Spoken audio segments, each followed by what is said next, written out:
Caitlyn Clark, a name that carried not just a team, not just a league, but an entire movement. And now, in the blink of an eye, it's over. 13 games into what was supposed to be a defining season, she's gone, sidelined by a devastating groin injury that ripped away every ounce of hope Indiana Fever fans had clung to. It wasn't just an injury. It was the detonation of a bomb inside the WNBA's biggest storyline. The golden ticket is gone, and the fallout is nothing short of catastrophic. This isn't just sports. It's heartbreak at its purest form. The irony of it all is almost unbearable. For weeks, reporters and fans were strung along with vague updates, empty timelines, and hushed speculation. The Fever never gave her a clear timetable to return. Why? Because they knew. They knew the second they admitted Caitlyn Clark was done, the league would face a nightmare it couldn't wake up from. So they delayed, they misled, they teased. And then, on the exact day football season roared back into America's consciousness,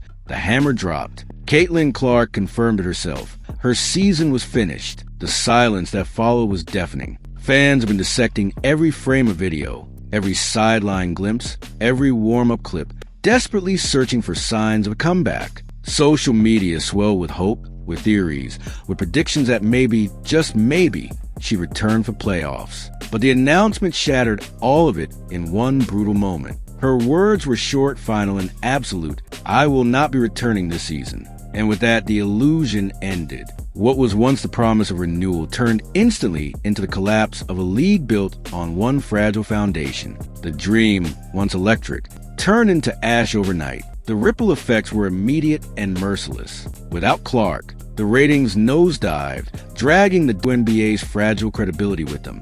Indiana's games that once drew 1.26 million viewers collapsed to a pitiful 400,000, a 70% plunge that felt less like a dip and more like an abyss. And keep in mind, those 400,000 still tuned in under the faint illusion she might return. Now, with the official announcement, even that slim tether of hope is gone. This isn't a temporary setback. This is a death spiral. A league that once declared itself ready to rise has been exposed instead. The timing was almost surgical in its cruelty. Clark didn't wait until the season was comfortably fading. She announced it as the playoffs loomed, right when the Fever's championship aspirations hung in the balance. It was the worst possible news delivered at the most critical time, and it left the team stripped bare. Fans who bought playoff tickets, planned travel, and spent hard-earned money suddenly found themselves staring at meaningless games. What was supposed to be a coronation season became a funeral march, and the WNBA,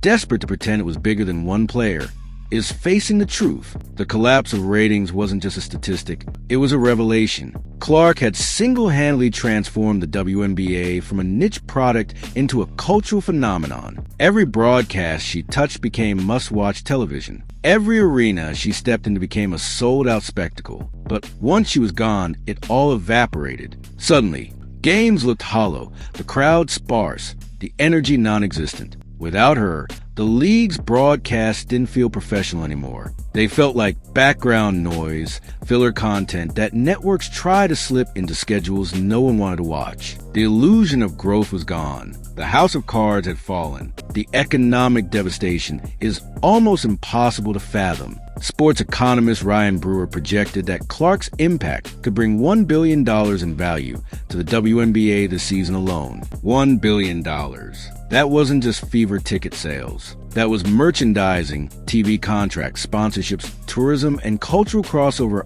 all tied to one name. And now, that projection lies in ruins. Networks that planned programming around her, sponsors that tied campaigns to her, arenas that banked on her presence, all are left scrambling. The entire financial wave Clark carried on her back has come crashing down, leaving nothing but shattered expectations. The Fever, meanwhile, have been gutted. What was supposed to be a championship-caliber roster has turned into a skeleton crew. Without Clark, they aren't just weakened, they're irrelevant. 7th place, clawing for survival, with no chance of sniffing the finals. The heart of the team, the floor general, the marketing machine, all gone in one cruel blow. Fans who came for Clark are left watching a team that feels ordinary, forgettable, disposable. Indiana's playoff hopes aren't just dim, they're meaningless. Because in this league, without Caitlyn Clark, The games lose their soul, and fans can sense it. The Fever aren't the Fever anymore, and the betrayal stings even deeper. Reports suggest the Fever and the league may have rushed Clark back after her initial injury, worrying more about ticket sales and ratings than her long-term health. Whispers that she returned too soon, that her groin never fully healed, are now echoing like accusations in every corner of the fan base. Did they sacrifice her for short-term gain? Did they knowingly jeopardize their one true star? Fans believe it, and the anger is white hot. It's not just an injury anymore. It's negligence. And negligence has consequences. Consequences we're watching unfold in real time. The fallout isn't just measured in numbers. It's measured in emotions, in betrayal, in abandonment. Fans who once said they'd ride or die with the Fever are now saying something far more chilling. If she's out, I'm out. The casual fans, the millions who arrived because of her college heroics, are walking away. They weren't here for the WNBA. They were here for Caitlyn Clark.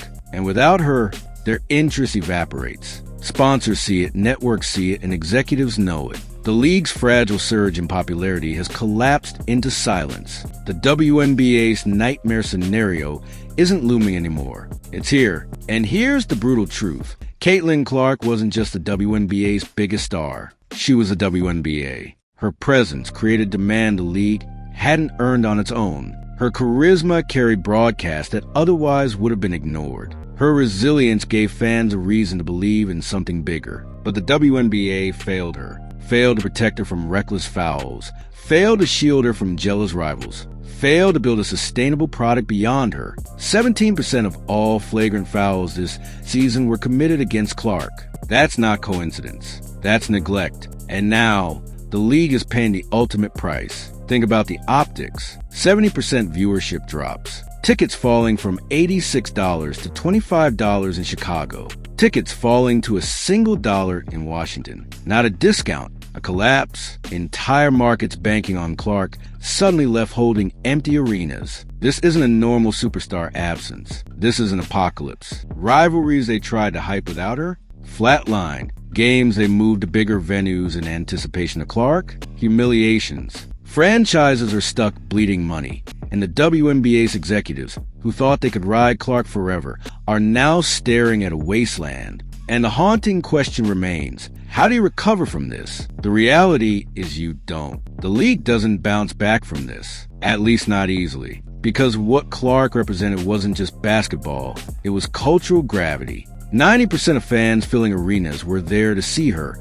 not the WNBA. 90%. That's not sustainable. That's dependency. And when that dependency is ripped away, the hollow shell left behind is exposed to the world to see. That's what's happening now. Networks can't mask it. Sponsors can't spin it. The league's growth story wasn't growth. It was Clark. And without her, the WNBA has no story left to tell. The tragedy here is layered. Players spent the season targeting her, throwing elbows, hard fouls, and trash talk designed to knock her down rather than build themselves up. They mocked, they bullied, they hacked. And yet, while they celebrated their petty victories, they ignored the bigger picture. Without her, the league collapses. Now they're staring at empty seats, forgotten broadcasts, and dwindling relevance. The jealousy that fueled their aggression has turned into their undoing. The player they tried to silence is gone. And with her, so is the spotlight. It's the cruelest twist imaginable.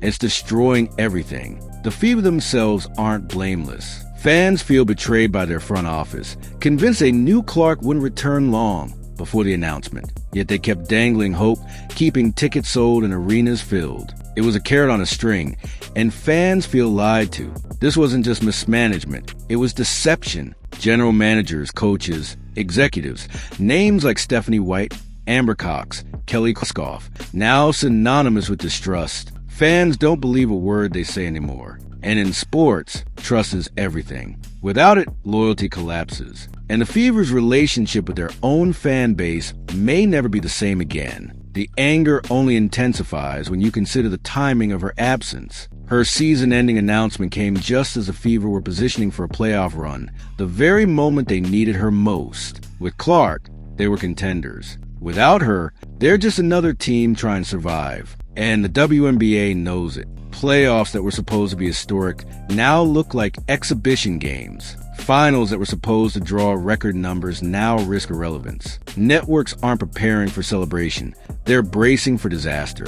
And fans? They're already tuning out. Their energy extinguished the moment Clark stepped off the floor. This isn't just a bad season. It's an existential crisis. The WNBA has spent decades trying to build something stable, something lasting, something fans will believe in. And in one cruel moment, it all evaporated. Sponsors who signed checks expecting Clark are rethinking their investments. Networks who stack coverage around her are scrambling for replacement content. And the fans, the lifeblood of the league, are leaving. Social media tells a story in raw, brutal terms. If she's out, I'm out. Those 5 words represent the death knell of an entire season. And the WNBA, for all its spin, can't silence it. ESPN, ABC, and other broadcasters who build entire schedules around Clark are now facing their own collapse. Ratings already plummeted by 55% during her first absence. Now, with her officially done, they face the abyss of an entire playoff stretch without her. That's not just bad, that's catastrophic. Networks banked on her as the centerpiece of coverage, and now they're left with scraps. Liberty versus Lynx won't cut it. Angel Reese rivalries won't cut it. Nothing will. The WNBA finals without Caitlyn Clark aren't finals. They're scrimmages dressed up as something more. And the public can see right through it. The silence from mainstream sports media tells its own story. ESPN isn't talking about the WNBA. Fox Sports isn't talking about the WNBA. Without Clark, the coverage evaporated. The only people keeping the conversation alive are independent creators, podcasters, YouTubers, the ones pointing out the obvious. The league's relevance was built on one player, and without her, it doesn't exist. The WNBA claimed it was bigger than one star. Clark's absence obliterated that lie. What's left is regression, a return to irrelevance, a league once again invisible to the mainstream. The golden age lasted 13 games, and then it was gone. And maybe that's the most savage part of all. Clark knew she could have dragged this out, teased a comeback, kept fans on the hook until the very last moment. But she didn't. She ripped off the bandage with precision, delivering a single announcement that ended the illusion and exposed the league's fragility. In one sentence, she revealed the WNBA's dirty secret. Without her, there is no product. Executives who dismissed her importance are now scrambling, watching their empire crumble. And Clark? She sits back, recovers, and watches as a league that failed to protect her collapses under its own weight. The cruelty of it all is that it didn't have to happen. This wasn't inevitable. If the league had protected her, if referees had enforced the rules, if executives had prioritized her safety over ticket sales, Caitlyn Clark would still be playing. But they didn't. They allowed her to be hacked, hammered, and targeted night after night. They sacrificed the long-term stability of the league for the short-term profit of seeing her on the floor. And now, the bill has come due. They lost their golden goose. They destroyed their own miracle. And the fallout will echo for years. Fans aren't blind. They know exactly what happened. They see the officiating failures. They see the reckless disregard for Clark's health. They see the executives more interested in money than protection. And they're done. Done believing the lies. Done supporting a product that couldn't even safeguard its only true star. Jason Whitlock says he's out. Colin Coward says he's out. And countless fans across the country are echoing the same sentiment. This isn't just disappointment. It's betrayal. And betrayal leaves scars that don't heal easily. The WNBA hasn't just lost Caitlyn Clark. It's lost the trust of its audience. What's left of this postseason is a hollow shell of what could have been. The Fever without Clark aren't contenders. The finals without her aren't must-watch. The league without her isn't growing. It's shrinking. Fans know it. Sponsors know it. Networks know it. And executives, for the first time, are staring at a truth they can't spin away. Caitlyn Clark wasn't just the face of the WNBA. She was the WNBA. And now that she's gone, there's nothing left to sell. The empire they built on her shoulders has crumbled, and the silence left behind is louder than any cheer. Caitlyn Clark's season-ending injury didn't just rob fans of superstar, it exposed an entire league. It revealed the fragile foundation beneath the hype. It proved that one player carried everything, and that without her, the WNBA is nothing more than a niche product struggling to matter. The panic is real. The collapse is happening, and the league is scrambling to sell a postseason nobody cares about. This isn't just a season gone wrong. It's the harshest indictment imaginable of a league that gambled everything on one player, refused to protect her, and is now paying the price in full.